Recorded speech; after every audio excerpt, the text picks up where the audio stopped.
I promised you I wouldn't sugarcoat tough messages. And I promise you, I'm not going to tell you that Mark Carney is a cult leader because that's overused, dramatic, and inflammatory. He's too normal for that.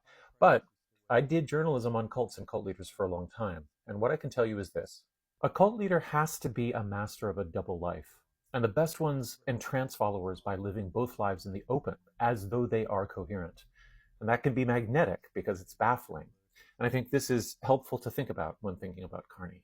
The leader simultaneously has to present comforting, hopeful, and prophetic content that soothes and inspires followers while maintaining a ruthless focus on hoarding wealth and social control and growing an elite power network.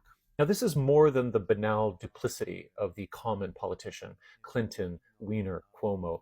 The real leader is living two lives out in the open, merging the face of compassion with the face of death in a way that scrambles perception with a primal spell. For Carney, it means saying Pope Francis inspired him to imagine a green economy while running financial schemes that ruin the planet.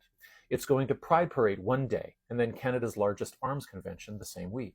It's talking about sovereignty while smashing First Nations relations and merging the country's surveillance state with the DHS. It's celebrating Canada Day by announcing how we're going to have to increase carbon emissions to be who we are as a nation. There was a book a while back called The Cult of Trump, and I think that framework is recognizable, if shrill. But Carney is head and shoulders more sophisticated because his contradictions do not seem to tear him apart. He will not undersleep or overpost or eat himself to death. Carney will not flame out in chaos. And if somehow he loses the power he's now locking up, he'll just go back to global finance without missing a step. Most importantly, devotion to Carney and the fictional country he embodies feels rational, wholesome even. No red hats, no speaking in tongues, just a smiling flow of capital. Canadian leadership will become more authoritarian and corporate controlled as Trump implodes, but it will last longer, and the relationship between capitalism and fascism will become clearer.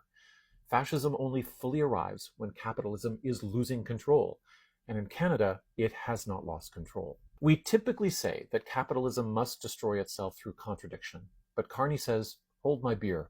Watch me smirk and nod my way through reading these death sentence bills on democracy, the rights to protest and strike, and the climate, all while I make people feel like they're listening to their dad. It's not hard for people outside of Trump's diehard fandom to be totally disgusted by him. But with Carney, more people will have to be disillusioned at a level that challenges their positive liberal self-regard and their instinct to trust these very normal monsters and their hope that the violence will never be directed at them.